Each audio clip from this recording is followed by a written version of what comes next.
the engine. Fire, fire, fire, fire. For this week's podcast on English.com, we're talking about the Great Fire of London.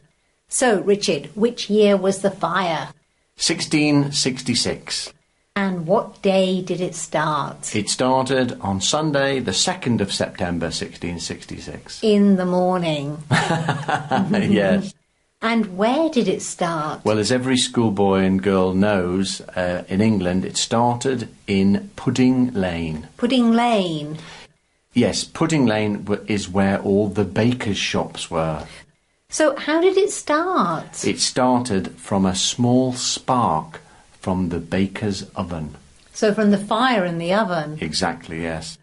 OK, so how long did the fire burn for? Well, it's called the Great Fire of London because it lasted for 4 days. So until Wednesday, the 5th of September? Yes. That is a big fire. Why did it last so long? Well, in those days, most of the buildings were made of wood, and also the streets were very narrow. So that means the flames could spread very, very quickly. So it was very easy for the fire to get bigger and bigger then? And it was also after a long dry summer, and there was also a very strong wind. So I think at that time, Richard, there were about 500,000 people living in London. How many people died in the fire? Well, the records have only 6 deaths recorded. 6? Yes. Most of the people who died were very poor and they didn't record their deaths. And the rich people didn't live in that part of the city? Exactly.